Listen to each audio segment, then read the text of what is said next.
Hi, this is Adam from Sterling People Solutions. Today I want to give you a few tips on writing a CV. Now, as a recruiter, I seem to spend pretty much most of my waking hours reading through CVs, so hopefully I can give you some tips on how to write a good one. Now, there are many different ways to structure a CV.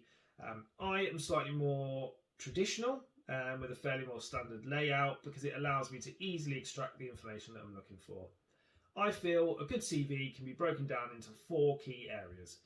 Number 1, personal information. So name, phone number, email address, and where you live. This doesn't have to be your full address, but definitely needs to highlight the location that you're looking to work.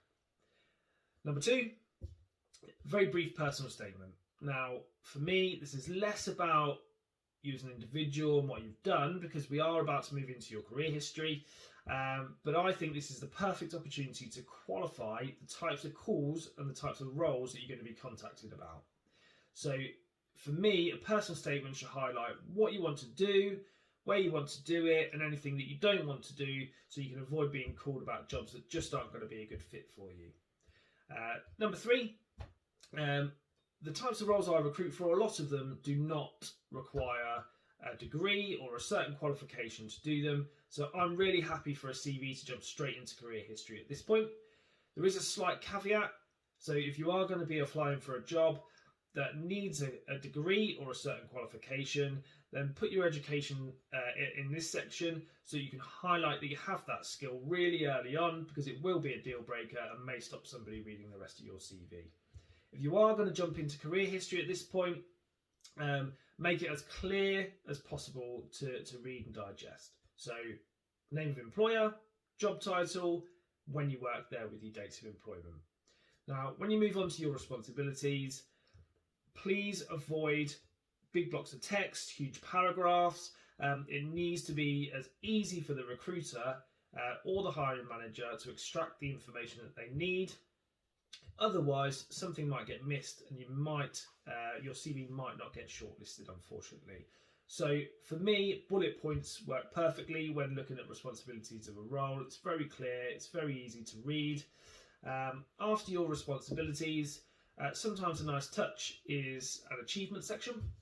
So any standout achievements that you've had in this role, any targets you've achieved, any financial or monetary targets that you've had to work to, is a nice touch, because it not only demonstrates how good you are in your role, but also shows that you've got a commercial brain, which is also nice to see. Now, if you haven't done so already, then for me, education will come next. A little bit like your career history, very clear what qualification you achieved, where you got it from, and when you achieved it. So for me, they're the core kind of sections of a CV. Now, there are a couple of optionals. Less popular nowadays is your kind of traditional hobbies and interests, about me section. Completely optional in my opinion. This does not add or subtract any value from a CV.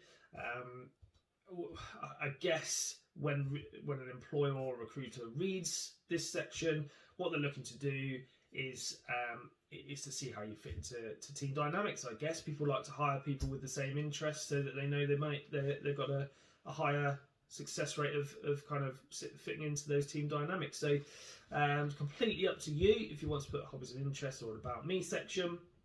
And finally, references. Now, I still see CVs today that have full references, head office address, phone number of the referee.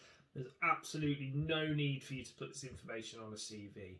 All that's going to happen is that every recruiter that reads your CV is going to phone them up straight away and try and sell them something. So this is going to probably annoy your referee a little bit, unfortunately. So no need to put full details on a CV.